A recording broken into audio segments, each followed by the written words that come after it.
Hi guys, and welcome to my YouTube channel. If you are a returning subscriber, a regular, thank you very much for your support.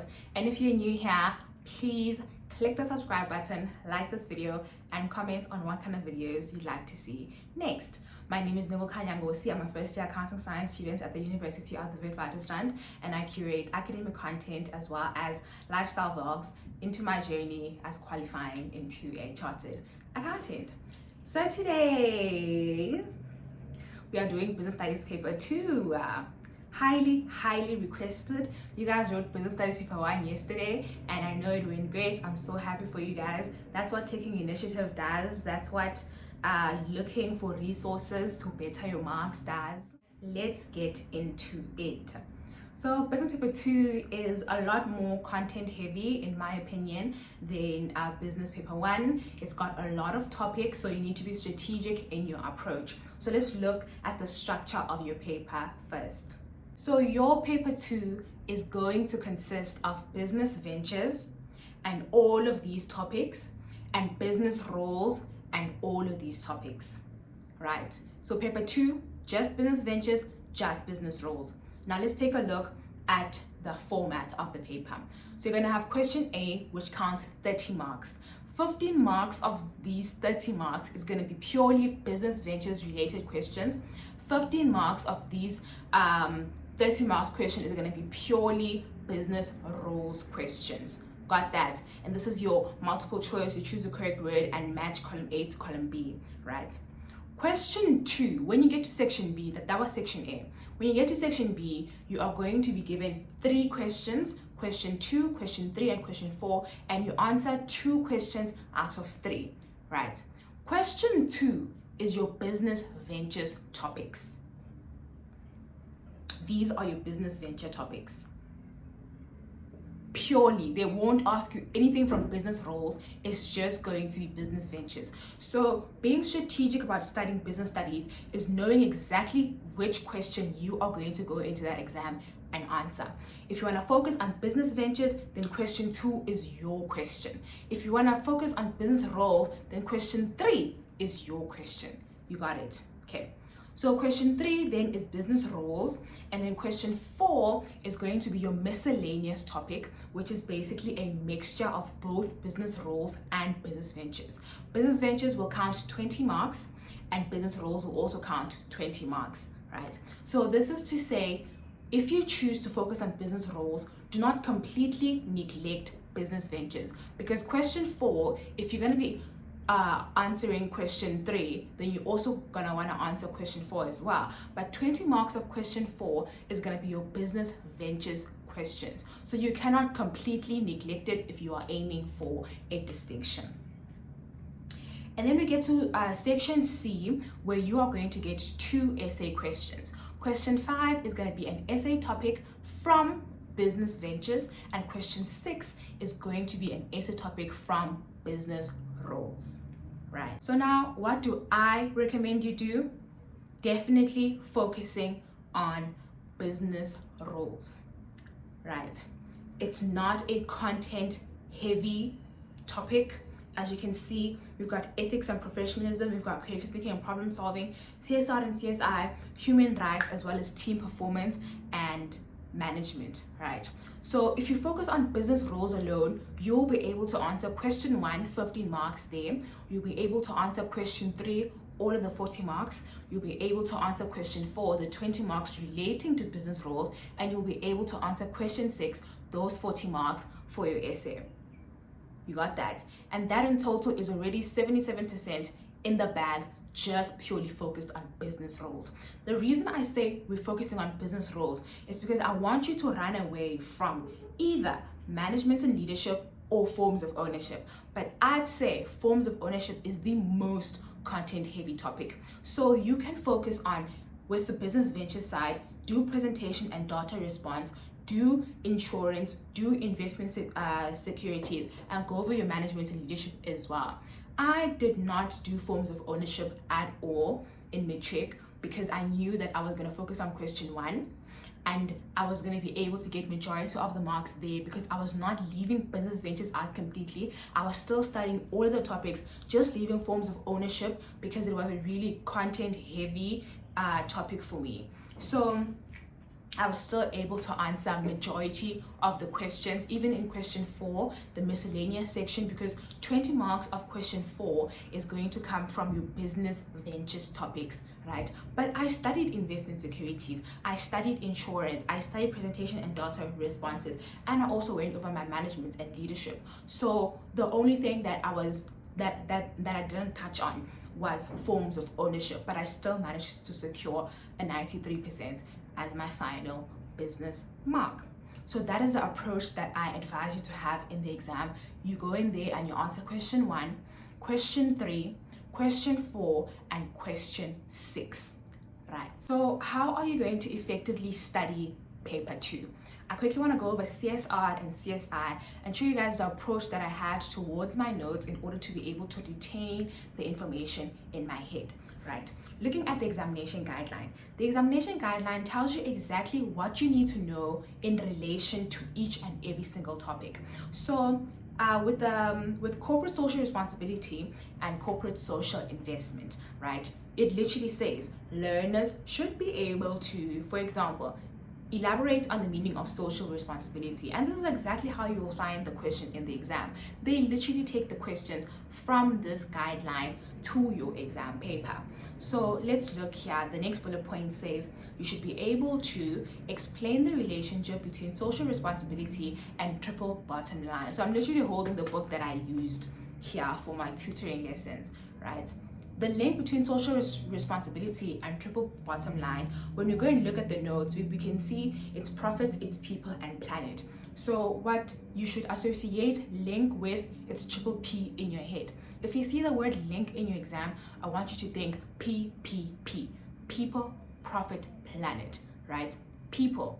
A business should operate in a way that it benefits the people in the community. Profit, a business should not operate and make a profit at the expense of the environment. And then planet, a business should not exhaust or harm the planet or the community in which it operates in. Also expect you to be able to name socio-economic issues that are related to social responsibility. So the socio-economic issues here are HIV and AIDS, they are poverty, and they are unemployment. So let's take a look at the notes. After naming the socio-economic issues, you are expected to be able to suggest ways in which businesses can deal with the socio-economic issues, right? So when looking at HIV and AIDS, I see counseling programs to provide infected and affected employees. I see develop counseling programs. I see conduct workshops, right? So I play around with these sentences in order to create an acronym that I'll be able to remember in the exam. So the acronym that I had for HIV and AIDS was, let me biting myself. The acronym that I had for HIV and AIDS was CRED. C-C-R-E-D. C being for counseling programs, the other C, conduct workshops on HIV and AIDS programs, R, roll out ARVs, E, encourage employees to join HIV and AIDS support groups, D, develop strategies to deal with stigma and discrimination. So do you see in my head, I know if I see link between triple bottom line and social responsibility, I'm thinking PPP, people, profit, planet. If I see different social economic issues, I know it's HIV and AIDS, I know it's unemployment, I know it's poverty. If I see strategies to deal with HIV and AIDS, I'm thinking CRED, counseling programs, conduct workshops, roll out ARVs, encourage employees to join HIV and AIDS support, and then develop strategies to deal with discrimination in the workplace. This came so easy to me. I am now almost a year into my university schooling career, and I still remember, it still comes naturally to me. So HIV and AIDS, CRED, right? When we go to how to deal with poverty, we can see the sentences that they had there, right? And the acronym that I had for poverty was DIAS, D-I-A-S. D being donate money to NGOs. I being invest in a young starting SME that can be a business competitor, buyer or supplier. A being attract the best employees by being socially responsible, and S being support poverty alleviation programs that are offered by the government. Do you see how I play around with my sentences to create an acronym? So I know HIV and AIDS, CRED, poverty, Diaz. Now let's look at unemployment. Unemployment, the acronym that I had was POC, P-P-O-C. P, provide skills development programs, provide entrepreneurial programs, offer bursaries to the community, and C, create jobs for members of the community. So now I already have it rolling in my head. When I think link between social responsibility and triple bottom line, I'm thinking triple P, people, profit, planet. When I think strategies to deal with the socio-economic issues, which are HIV and AIDS, poverty, unemployment, HIV and AIDS, CRED, poverty, Diaz, unemployment, POC, you see, it rolls. Next, in the guideline that they want us to know, they say that learners should be able to suggest ways in which the business can contribute time and effort in improving the well-being of employees, right? So now I'm thinking in my head, I'm looking at these points and I'm thinking in my head, how can businesses contribute to the well-being of the employees, you know? And I'm thinking they need to empower. Guys, you want to work for an organization that is not going to limit you in terms of where you see yourself, right? You want to see yourself progressing. You want to see, you want to work for an organization that wants to empower you, right? And I saw, no, man, there are P's here, there's an O here, there's a W here. And what was the acronym that I came up with? Power. P-P-P-O-O-W-E. P for pay fair wages, pay fair bonuses, provide recreational facilities for employees. The O was for offer annual medical assessment. The W was for working conditions should include safety or benefits like housing, and then the E was for establish coaching and mentoring programs for junior employees. You see, this is how I go about it, and I think in your head you have it now. If you see in the exam under corporate social responsibility, which you're going to find under question 3 or question 4 or question 6, right? They're going to ask you the link between social responsibility and triple bottom line, triple P. If they're going to ask you to name the different socio-economic issues that fall under CSR, you're thinking HIV and AIDS, poverty, and unemployment. If they ask you for strategies to deal with HIV and AIDS, you're thinking CRED, right? For poverty, you're thinking Diaz. For unemployment, you're thinking POC. You see, ways in which businesses can contribute to the well-being of employees: power, pay fair bonuses, pay fair wages, encourage coaching and mentoring sessions. And it makes sense. If you want your employees to be happy, a happy employee is a productive employee, is a profitable business. Got it? Let's move on to the essays now. Remember that the structure of the papers changed. Like before 2020, people used to write one business paper. I personally would have died. I respect everyone that used to get distinctions for one business paper that was out of 300, one accounting paper that was out of 300, I'm glad that they separated into paper 1 and paper 2. So once again, the department likes following a pattern. By September, I was done with studying and I was looking at the pattern recognition in the past papers. So now let's take a look at these. Remember that these are all of the topics that you have under business rules, because I said we are answering question 6 as an essay question. That means your essay is gonna come from one of these 5 topics. Now you are in 2025. That means it's been 5 years since the change in the structure of the paper has occurred. Right? Okay. Let's take a look at the essay question that they used for 2021. 2022. Are you seeing a repetition? 2023. 2024. Now the examiner has used up 4 topics. The examiner has showed us that they do not repeat. This is a pattern that we're recognizing, right? Which one haven't they used? And which one do you think is going to be the essay? But that is purely just a pattern. They are allowed because they are studying the paper. It is to their own discretion, but it's a pattern that hasn't been broken. And at the end of the day, they don't want to disadvantage you.